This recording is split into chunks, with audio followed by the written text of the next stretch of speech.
जय हिंद बच्चों।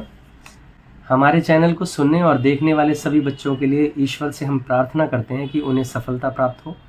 ऐसी कामना के साथ आगे अब चैप्टर 5 एक्सरसाइज 5.1 ये बेटा हम करने से पहले हमें ना थोड़ी बातें समझ लेनी चाहिए। जैसे कॉन्टिन्यूटी होती क्या है, पहले ये हमें थोड़ी सी बातें बताऊंगा, ज़्यादा नहीं, वो आप समझ लें। मान के चलिए कोई हम एक लाइन है वो खींचे चले जा रहे हैं, ड्रॉ करी हमने, वहाँ कोई रुकावट नहीं आ रही है, तो यानी वो एक कॉन्टिन्यूस है। अब दूसरा एक एग्जांपल और ले लेते हैं। fx x² है, आपने क्लास 11th में भी ये पढ़ा है, तो आप जानते हैं इसका अगर हम एक टेबल बनाएं,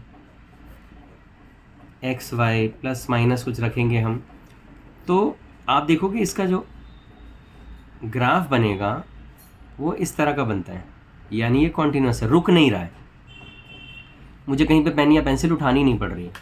अच्छा चलो एक और जो आप लोगों को ज़्यादातर पता होता है ना, मैं उसी की बात कर रहा हूँ। साइन एक्स का ग्राफ देखो।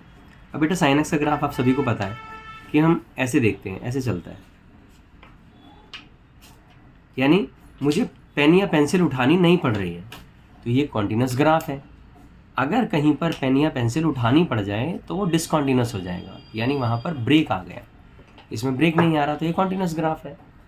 तो कॉन्टिन्यूटी हमें समझ में आई, लेकिन क्या हम ग्राफ से सॉल्व करेंगे? अब बच्चे आप लोग सोचने लगे होंगे ये क्या हो गया यार, ग्राफ करना पड़ेगा। ग्राफ से तो भाई मुक्ति मिली थी पहले, वहाँ पर 10th में 11th में क्या करके आए, अब हम ये फिर से ग्राफ हो गया। नहीं बेटा, हमें यहाँ ग्राफ नहीं करना, हमें यहाँ लिमिट्स का यूज़ करना है, और लिमिट हमने 11th में थोड़ी बहुत तो पढ़ी ली है, लेकिन अभी आप आगे समझ जाओगे अच्छे तरीके से।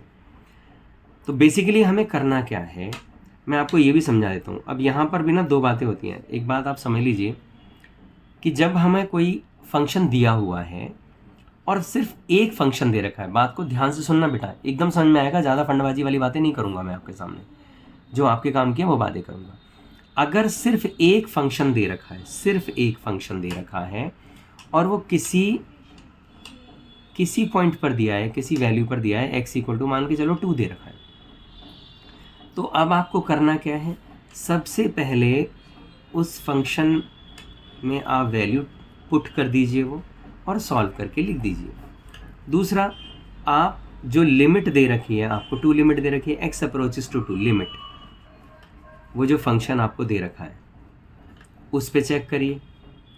तो अब आप क्या देखते हैं कि भाई वो जो फंक्शन है वो जिस वैल्यू पर दे रखा है, जिस पॉइंट पर दे रखा है वो, और जो फंक्शन है x अप्रोचेस टू 2 लिमिट, ये जो दे रखा है, ये दोनों इक्वल आने चाहिए। अगर इक्वल आ गए तो इसका मतलब function is continuous, function is continuous. एक केस तो बेटा ये होता है, एक केस और भी होता है। दूसरा केस क्या है, वो होता है हमारा कि कोई फंक्शन हमें 2 हिस्सों में विभाजित करके मिल गया।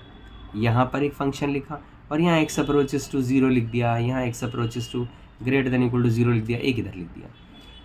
तो जब ऐसा स्प्लिट फंक्शन मिलता है हमें, तब हम LHL, RHL और जो फंक्शन 0 पर दे रखा है, यानी यहाँ पर, वो तीनों हमारे इक्वल होने चाहिए। अब यहाँ लिखने का तरीका होता है x approaches to 0 minus limit, यहाँ x approaches to 0 plus limit, और यहाँ x अप्रोचेस टू 0। ये हम तीनों अगर चेक कर लेते हैं, ये तीनों इक्वल आ गए, तो हम कहते हैं भैया फंक्शन कॉन्टिन्यूस है। इससे ज़्यादा, इसमें ज़्यादा मत समझो, इतनी बात आपके काम की। अब आप क्वेश्चन करोगे तो आप कहोगे जी मुझे सब समझ में आ रहा है। तो चलिए क्वेश्चन की शुरुआत करते हैं। तो देखो बेटा, क्वेश्चन नंबर 1, फंक्शन दे रखा है आपको 5x - 3 और at x = 0, at x = -3 and at x = 5 हमें प्रूव करना है। Prove that the function this is continuous at 0, -3 and 5। चलिए तो अब इसको करते हैं। देखो बहुत इजी है। सबसे पहली बात क्या देखी आपने कि जी एक फंक्शन दे रखा है, बिल्कुल बहुत अच्छी बात। अगर एक फंक्शन दे रखा है तो हमें बस क्या करना है, हमें एक बात याद रखनी है, हमें LHL, RHL, FX ये काम नहीं करना। फिर क्या करना है, बहुत इजी है। आप क्या करोगे, लिमिट पर चेक करोगे। हम 0 पर चेक कर रहे हैं, ध्यान से समझना बेटा, 0 पर चेक कर रहे हैं, एट x = 0, तो limit x approaches to 0 fx, ये आप चेक कर रहे हो, यानी यहाँ x अप्रोचेस टू 0 लिमिट आपने क्या करा, 5x - 3। अब जब हम एक्स अप्रोचेस टू 0 पर चेक कर रहे हैं तो बहुत आसान है। 5 इसमें क्या करा आपने, यहाँ पर 0 लिखा, -3 यानी आपने देखा 5 इंटू 0 मीन्स 0 आ गया और -3 आपके पास -3 आया। ऑल्सो अब आप फंक्शन 0 पर चेक करेंगे, यानी 0 पर इस fx जो 5x -3 है इसको चेक करेंगे। तो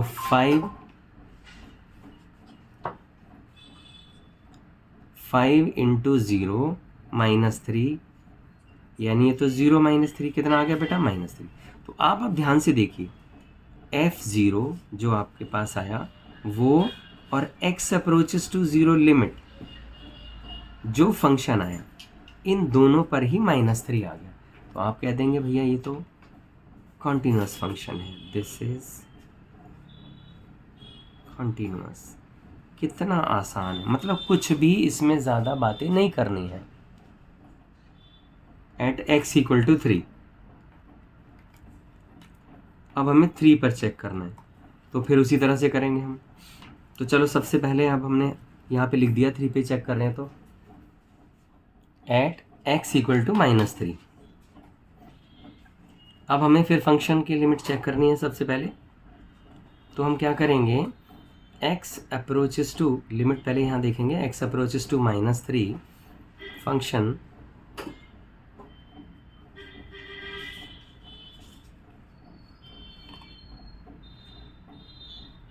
इस पर चेक करेंगे हम। 5 यहाँ -3 लिखा, यहाँ -3, 5 इंटू -3 -15 -3 कितना आया बेटा, -18। ऑल्सो अब आप फिर वही करो, f -3 यानी 5 -3 फिर यहाँ -3, ये -15 -3 कितना आया बेटा, -18। अब आप देखिए यानी f -3 और limit x approaches to -3 function दोनों ही जगह आंसर कितना आ रहा है हमारा, -3 वैल्यू ये आ रही है। तो इसका मतलब फंक्शन कॉन्टिन्यूस है, this is continuous at x equal to -3। अभी हमें x इक्वल टू 5 पर भी चेक करना है।